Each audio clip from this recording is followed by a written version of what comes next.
Okay, so the last set of lecture slides for this chapter, we're going to be looking at magnetic susceptibility and permeability.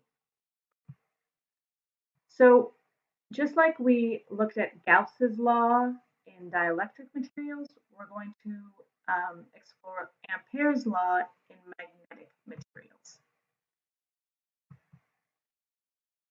So we're going to define the total current density in the magnetic material as the current density of J sub F plus J sub B, where J sub F is what we're going to call the free current density, and J sub B is what we call the bound current density.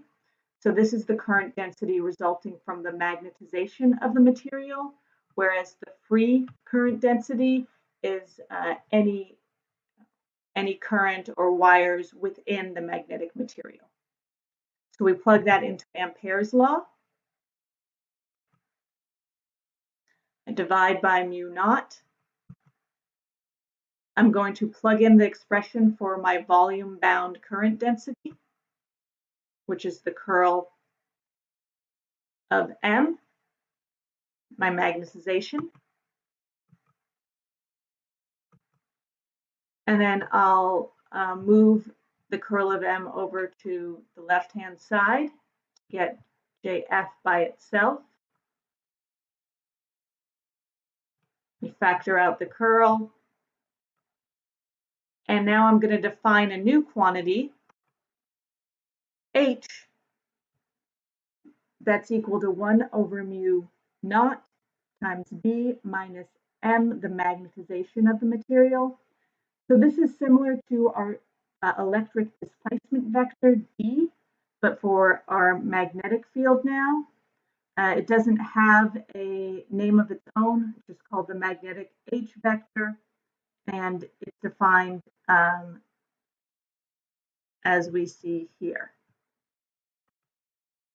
So now we can look at Ampere's law in a vacuum where we just had our B field line integral was equal to mu I enclosed. Now, if we're in a magnetic material, we can rewrite Ampere's law. Instead of our B field, it's our magnetic H vector. And instead of all the current enclosed, it's just the current, the free current enclosed, meaning the current that of any wire that's placed in the magnetic field, not the current densities that result from the magnetization of the material. So if we place a magnetic material in a magnetic field, if we're dealing with linear magnetic materials, the magnetization is directly proportional to H, that magnetic H vector. That should be an H, not a E.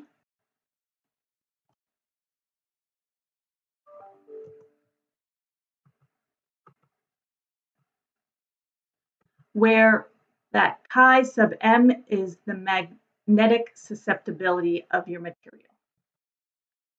If your material is paramagnetic, chi will be positive. If your material is diamagnetic, chi will be negative.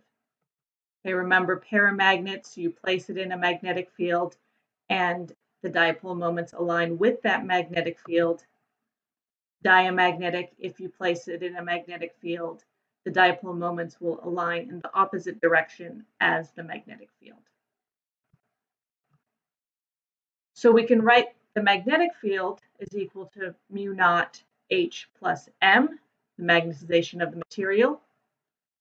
And we can plug in the expression for the magnetization, which is equal to chi M times H.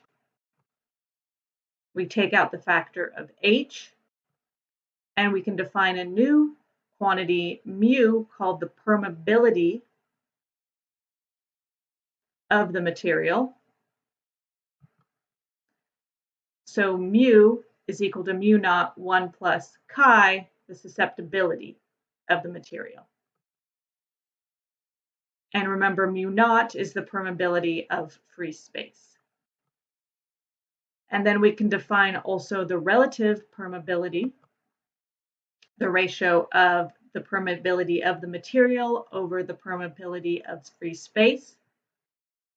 And we see that it is equal to 1 plus the susceptibility, the magnetic susceptibility of the material. And then we can do this problem where you'll have to find the magnetic field in a region of space between two tubes that are current carrying.